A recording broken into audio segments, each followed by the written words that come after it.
¿Cuál es la propuesta en esta iniciativa? Bueno, la propuesta de la iniciativa en relación a la reforma de la ley agraria es, primero, ver lo que es la fusión y división de ejidos. Sí está considerada en la ley actual, pero no establece las reglas claras de cómo un ejido puede dividirse o fusionarse, y además no se considera también para las comunidades. Entonces hay comunidades que son diferentes costumbres que ellos se manejan, entonces nada más lo que los une es parte de la tierra, y a veces eso les genera conflictos y no se permite en que puedan entrar a hacer una distribución, un reparto de darle la seguridad jurídica y la tenencia de la tierra a la gente en lo individual por estas diferencias. Entonces, bueno, ya la ley, esta nueva iniciativa pretende pues establecer las reglas claras para que ellos se puedan actuar, o sea, dividir, y a la vez pues los que quieran adoptar una condición jurídica diferente, que es en parte de lo que es el procede, o lo que fue el procede, y que ahora es FANAR, o bien a través del dominio pleno, donde adquieren ya el carácter de propiedad privada de pequeños propietarios, ¿no? Entonces hay gente que sí quiere ya tener su propia propiedad, no depender de un ejido o no depender de una comunidad, y bueno, pues como están las situaciones y las reglas, la ley actualmente, pues esto no lo pueden hacer, ¿no? Ellos se tienen que sujetar a la mayoría de lo que digan las asambleas. Entonces, teniendo esto, bueno, pues se le da más libertad para que los ejidatarios, y ahora incorporar las comunidades, pues puedan vivir mejor en armonía, ¿no? Y otra de los objetivos también que estoy proponiendo en las reformas de la ley agraria es en cuestiones de la situación de los pueblos indígenas. Bueno, ya se han reformado, ya está en el artículo 2 constitucional las condiciones de las tierras indígenas, de las situaciones indígenas, pero bueno, esto hay que bajarlas a las leyes secundarias. Y bueno, en cuanto a los bienes, las tierras que tengan los indígenas, pues que sean respetados sus centros ceremoniales, que no se acerquen a zonas urbanas, que se les pueda, ellos mismos puedan tener la facultad dentro de sus asambleas, establecer en sus reglamentos la protección de zonas, de bosques, de selvas. Bueno, mejorar, ¿no? Darles también, todo esto abunda mucho en darles una certeza jurídica en la tenencia de sus tierras y en la protección de las mismas. En relación a la división de ejidos, ¿podría ponernos los problemas más comunes con la ley como está ahora? Sí, claro.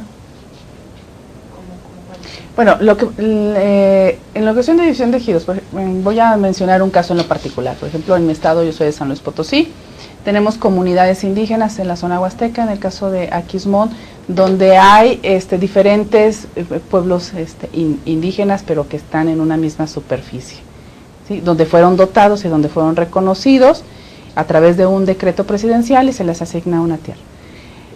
Se rigen por diferente autoridad, ¿no? Entonces, unas dicen que ellos son ejidatarios, quieren adquirir una cantidad de ejidatarios, y otros dicen que no, que ellos son comuneros, y que entonces se deben de regir a través de una autoridad comunal. Entonces empiezan en conflictos entre ellos, y así como está ahorita la ley, no les puede dar el carácter de decir, bueno, vamos a dividir la comunidad para que ustedes, los que quieran irse con aquí el problema es, no se ponen de acuerdo entre sus órganos, pero no en cuanto a la división de la tierra. Entonces, unos se quieren regir por un aspecto comunal y otros se quieren regir por un aspecto ejidal. Entonces, bueno, ahora ya con las reglas claras, bueno, pues vamos a hacer la división, se somete a un acta, los dos están de acuerdo, se les da la superficie de tierra para que se establezca el pueblo comunal, y se le da la superficie de tierra para que siga estableciendo los ejidos. Entonces, se termina de haber disputas entre ellos mismos, ¿sí? Entonces, la ley no lo considera. Entonces, es importante que, bueno, tengan esas opciones, esas oportunidades, y esto no se había visto o no se había palpado, porque, bueno, no todos los ejidos habían sido, o las comunidades habían sido regularizadas a través de del programa Procede, o lo que es ahora FANAR, ¿sí? Que continúan en haciéndose la división.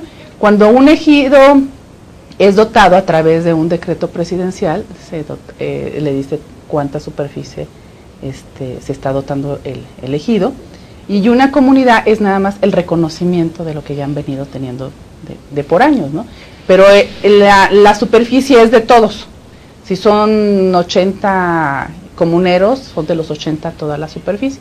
Ya cuando entra en la regularización, se divide y se asigna de quién es la parcela, quién la ha venido trabajando, de quién es el solar, de la casa del que ha venido viviendo, de quiénes son los que tienen derecho al uso común. Y entonces ahí eso les permite tener más certeza jurídica y documental de lo que poseen en las tierras. Entonces, cuando se ha venido generando esta situación de estos programas, se dan cuenta de que empiezan entonces a tener la disputa y todos quieren tener todo y todos quieren tener el control y manejo de la tierra. Entonces, bueno, esto es importante que se considere para que ellos tomen a final de cuentas la decisión y puedan seguir conviviendo en más armonía, ¿no? Esto está ligado al asunto de reconocer las propiedades a los indígenas, o sea, la tierra de los indígenas. No, eso está en cuanto a la división y fusión de ejidos, que yo la voy a cambiar. Y luego viene la otra propuesta en cuanto a las situaciones de los pueblos indígenas, ¿no? O sea, ahí que se refiere a reconocer como cierta usos y costumbres y demás. Así es, que se tiene que reconocer sus usos y costumbres, ¿no? Normalmente en las comunidades no hacen división de aparcelamiento, sino que todo sigue siendo tierra de uso común, pero lo que sí les permite es que se puedan medir todo un polígono para no tener conflictos con los pueblos o las comunidades vecinas, ¿verdad? Entonces ya se marcan los límites de cada una de las comunidades. Entonces esto lo rigen, ellos lo deciden a través de sus usos y costumbres. Entonces que eso lo respeten. Ahora, también ellos, la mayoría de las comunidades indígenas están ubicadas en zonas boscosas o en zonas que tienen de áreas protegidas, de zonas protegidas. Entonces, cuando se quiere regularizar, no se le quiere medir hasta donde ellos han venido habitando y han venido haciendo usufructo de los bienes, ¿no?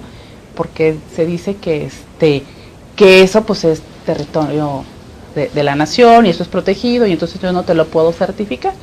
Entonces, yo creo que eso con esta nueva iniciativa no debe ser, se debe de proteger y se les debe de seguir dando, y que ellos mismos en el reglamento, que es una también de las modificaciones que se ponen ahí para que ellos tengan la facultad de poner en su reglamento la disposición de que deben de tener que proteger, de cómo cuidar sus tierras, de todo lo que tendrían que hacer para que ellos mismos lo sigan protegiendo, ¿no? Porque en muchos de los casos, y la mayoría, no son ellos los que desbastan los terrenos o los bosques, son gente de terceros que vienen, y bueno, pues si no es de nadie, si no se les da todavía el reconocimiento o el título a ellos de esas propiedades, pues a veces se deja, no se cuida con la misma calidad, ¿no? Entonces, ahí en estas reformas, bueno, pues todas las disposiciones que vengan en la Constitución, en el artículo 2 constitucional, ya se adecúan a la ley secundaria en lo particular, en lo que tenga que ver con cuestiones de tierras, cuestiones de su régimen,